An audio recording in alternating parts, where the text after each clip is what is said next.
Ô pessoal, tudo bem? Espero que estejam todos bem. Mais uma aula aqui de mecânica clássica, um videozinho para vocês. Hoje a ideia é discutirmos sobre trajetórias e sobre o tempo também. Para isso nós vamos introduzir mais um postulado. A ideia no vídeo de hoje é nós conversarmos sobre os conceitos de trajetória e de tempo. Primeiro vamos fazer uma recapitulação. Vou colocar uma seçãozinha, uma subseçãozinha aqui. Recap. Recapitulando.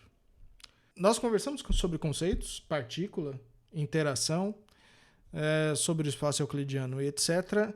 Mas nós temos dois postulados.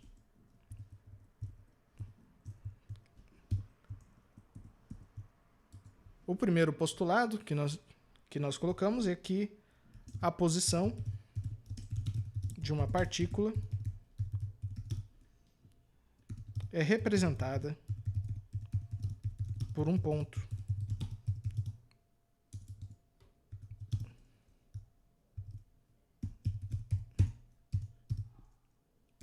em R3. Esse é o nosso primeiro postulado.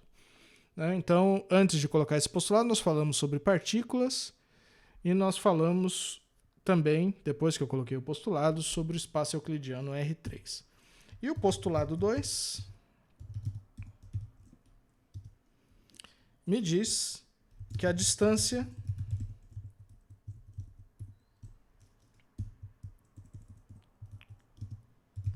entre duas partículas é definida pela métrica euclidiana. A métrica euclidiana é a função de dois pontos, que é a raiz quadrada do quadrado dos catetos em determinado sistema de coordenadas, que é a generalização do teorema de Pitágoras em 3 dimensões. Tá certo? Então esses são os dois postulados com os quais nós trabalhamos. Com esses dois postulados e o espaço euclidiano, nós utilizamos as simetrias do espaço euclidiano, que é a simetria por rotações e por translações, para definir quais são os objetos matemáticos que vão ser os observáveis físicos. E, por enquanto, os objetos matemáticos com os quais nós vamos trabalhar são escalares e vetores. Existem outros objetos, como espinores e tensores de outras ordens, mas esses aí nós não vamos nos preocupar por enquanto. Aqui no conceito de trajetórias, eu vou colocar já o postulado 3 da nossa teoria de mecânica clássica. Meu postulado 3 será sobre o movimento da partícula. Uma partícula se move no espaço euclidiano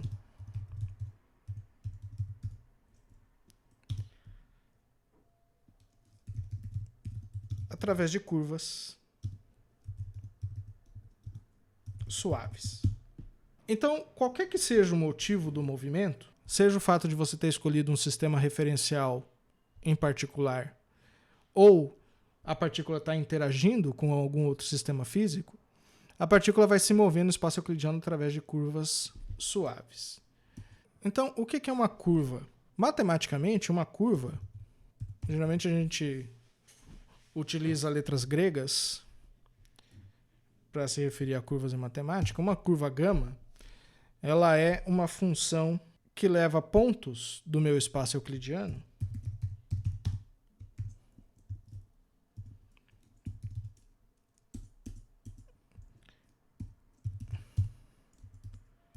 em números reais. Então, uma curva é uma função. Mas como é que isso funciona exatamente? Bom, vamos desenhar um pouquinho.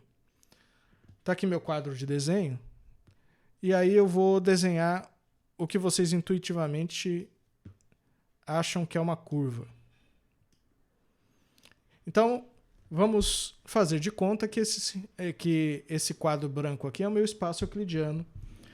Aqui ele é bidimensional, não tem problema, mas vocês podem imaginar uma curva em 3 dimensões, e essa curva aqui ela é dada por esse conjunto de pontos em vermelho. Eu preciso de um referencial, Portanto, eu preciso de um sistema de coordenadas. Vamos usar o sistema de coordenadas cartesiano.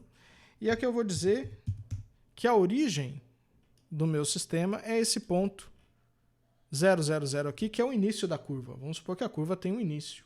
E aqui eu vou ter um outro ponto da curva, que eu vou chamar de A, B e C. Então essa é uma curva que tem um ponto inicial de posição 0, 0, 0 e um ponto final de posição A, B e C. Eu não preciso desenhar meus eixos ordenados. Está aqui a origem e está aqui o ponto final da curva. Então, esse postulado me diz que uma partícula que se move nesse espaço, ele tem que se mover através de curvas suaves. Então, vamos supor que eu tenho uma partícula que ande dessa posição inicial até essa posição final aqui. Essa partícula ela vai andar sobre essa curva e o que vai determinar essa trajetória da partícula vão ser as forças que agem sobre a partícula. E, portanto, a interação da partícula com outros sistemas físicos. Em cada ponto dessa curva, eu vou ter uma posição em particular. Por exemplo, aqui eu vou chamar genericamente a posição de XYZ, um ponto genérico da curva. Então, por exemplo, esse ponto aqui tem coordenadas XYZ. Como o espaço euclidiano é um espaço vetorial, eu posso entender essas posições aqui como vetores. Como a origem está aqui, por exemplo, a posição desse ponto aqui é esse vetor que vai da origem até o ponto. Então, esse cara aqui, ele vai ser meu vetor posição x. Então o que acontece? A partícula vai andar da posição inicial até a posição final, passando por todos os pontos da reta. Isso significa suavidade. Isso também significa que em cada ponto da reta que eu escolher, por exemplo, se eu escolher esse ponto da reta, eu vou ter um outro vetor posição, que vão ter outros valores de x, y e z. E eu continuo com esse vetor posição aqui.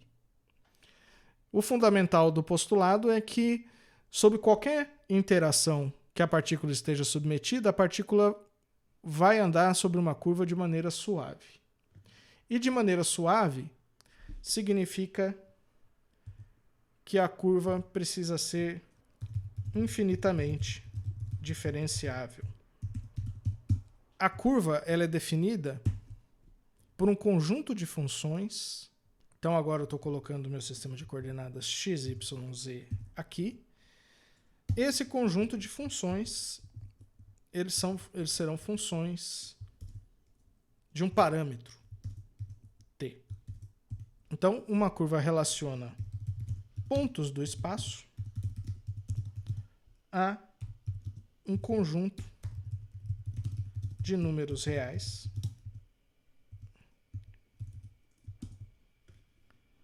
conjunto tá errado através de um parâmetro t. E este parâmetro é o que chamamos de tempo. Então, olha só, em vez de usar o tempo como um conceito primitivo da minha teoria, eu estou definindo o tempo como um conceito derivado. Porque a maneira como eu estou definindo curvas no espaço euclidiano é através de curvas de um parâmetro. Vou colocar aqui o tempo em negrito. Para sedimentar isso aí, eu vou colocar um quarto postulado na mesa, que diz exatamente isso. O tempo é o parâmetro das curvas que determinam as trajetórias das partículas e ele é definido pelo observador através de relógios. Aí ele vai possuir as seguintes propriedades. Em primeiro lugar, o tempo é homogêneo e uniformemente crescente. O que é ser homogêneo? Significa que o espaço da reta real a qual pertence o tempo também é invariante por translações. Portanto, quem determina a origem do tempo é o observador com o seu relógio. É o observador que escolhe quando é que ele clica para ligar o relógio do tempo. Então, por exemplo, se a partícula inicia sua trajetória aqui, eu posso instituir o tempo inicial da partícula nesse ponto como sendo t igual a 0. Isso eu que escolho como observador. O tempo corre pela reta, tá certo? Ou seja, a partícula vai percorrendo a reta e cada ponto está relacionado a um tempo diferente até o ponto t igual a tf, que é o tempo final. E o tempo aqui ele vai correr uniformemente, ou seja, comprimentos da curva iguais vão corresponder a tempos iguais. Maravilha. E se eu tiver um segundo observador? Se eu tiver um segundo observador, ele tem o seu próprio tempo. Ele tem o seu próprio relógio, então ele pode estabelecer o instante inicial de tempo dele em qualquer lugar da reta. Contudo, no geral, dois observadores diferentes que querem medir a mesma coisa vão sincronizar os seus relógios. E isso quer dizer a homogeneidade do tempo. Eu coloco o ponto zero onde eu quiser da curva. Tá certo? Então, dois observadores não necessariamente vão concordar com a origem do tempo, mas, de acordo com o meu postulado 4, os intervalos de tempo são independentes dos observadores, ou seja, dois observadores diferentes vão precisar concordar com relação ao intervalo de tempo que a partícula levou para percorrer essa trajetória ou qualquer subintervalo de tempo que está aqui dentro. Isso quer dizer que os intervalos de tempo t quaisquer menos o tempo inicial são invariantes com relação a dois ou mais observadores. Cada observador pode medir tempos diferentes porque ele tem liberdade de escolher a posição inicial do tempo, mas os intervalos do tempo têm que ser sempre invariantes. Então, essas duas propriedades do tempo são propriedades físicas. Agora, percebam que os intervalos de tempo t menos t0, como o espaço do tempo é uma reta real e, portanto, um espaço euclidiano unidimensional, aqui eu estou falando da distância entre dois pontos de um espaço euclidiano. Então, eu não tenho rotações na reta real, eu só tenho rotações em planos ou volumes e assim por diante, mas eu tenho translações na reta real e, portanto, o fato de que o tempo é homogêneo significa que eu tenho liberdade para escolher a origem. Contudo, a distância entre dois pontos do tempo, portanto, o intervalo de tempo, é invariante com relação a dois ou mais observadores.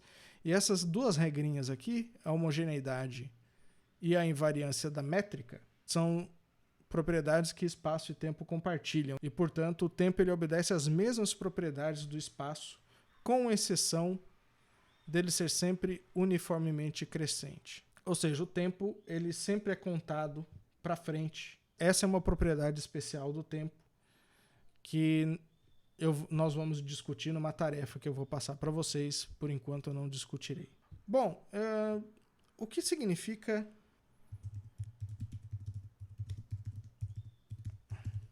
O que significa suavidade das trajetórias? Suavidade das trajetórias significa, entre outras palavras, diferenciabilidade. Ou seja, a rigor, uma curva é suave quando ela é infinitamente diferenciável, o que significa também, por outro lado,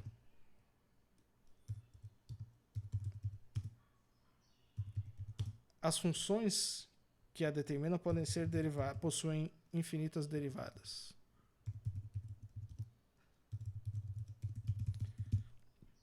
No geral, a gente fala de suavidade das trajetórias dessa forma. Contudo, Na mecânica clássica, é suficiente que as curvas sejam duas vezes diferenciáveis. Ou seja, é suficiente que exista a derivada segunda da curva. Então vamos supor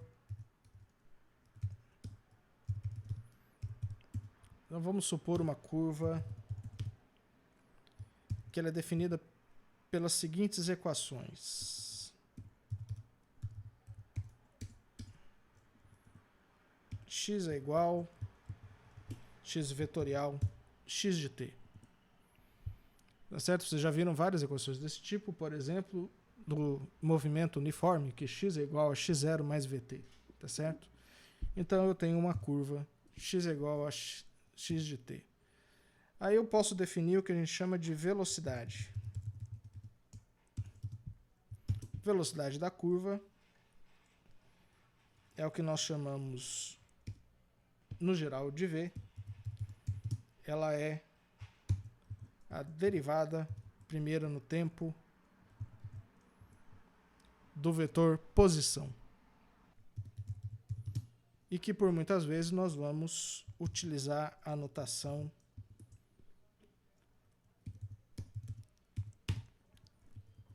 com um pontinho em cima. Então, todas as vezes que nós tratarmos da primeira derivada da posição, nós estamos falando da velocidade. E nós podemos aqui dizer que a velocidade, como ela é a derivada temporal de um vetor posição, eu posso utilizar a notação x1, x2, x3. Então a velocidade vai ser um vetor que vai ser a derivada de cada componente do vetor posição. Isso vocês conhecem bem. Então o que acontece? A velocidade, vamos passar esse ponto para cá, vai me ajudar um pouquinho a vida. Certo? Vamos supor que eu esteja falando desse ponto aqui. E, portanto, desse vetor posição x aqui. E o ponto, então, tem coordenadas x1, x2, x3 ou xyz. Tá bom? Se vocês preferirem. O que é a velocidade? A velocidade vai ser um vetor tangente a essa curva. Eu vou exagerar o vetor. Tá vendo? Essa reta está aproximadamente tangente à curva. Vou pintar ela de azul. Tá certo? Deixa eu só colocar o vetor posição bonitinho aqui. Esse cara aqui é a minha velocidade. Está em negrito. A velocidade, portanto, ela vai ser o vetor tangente à curva, cujas componentes são x.1, x.2, x.3, ou aqui nesse caso, x. y. z. Então nós dizemos que a velocidade é um vetor tangente à trajetória, cujas componentes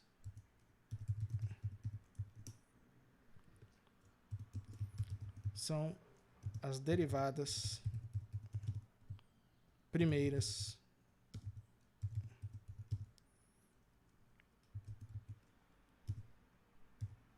das coordenadas com relação ao tempo.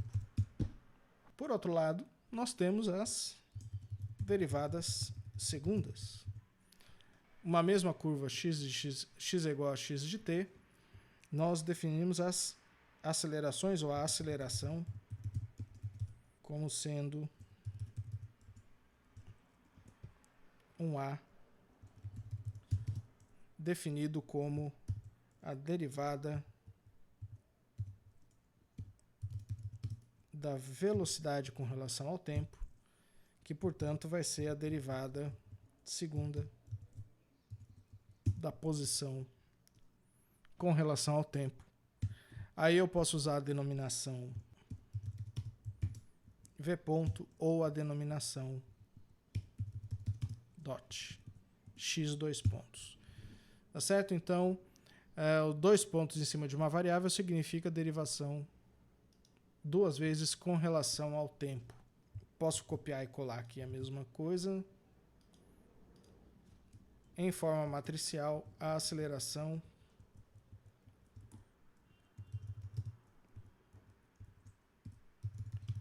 é a derivada das componentes da velocidade, que são x.1, x.2, x.3. Então, como resultado, eu vou ter 2 pontos. O comando para 2 pontos no LaTeX é dot.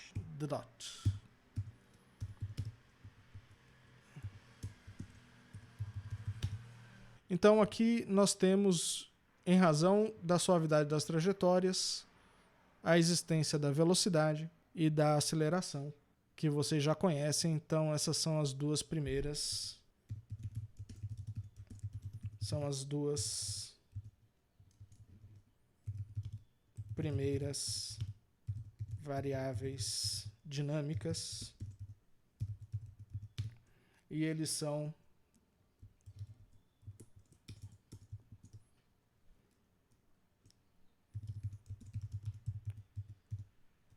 observáveis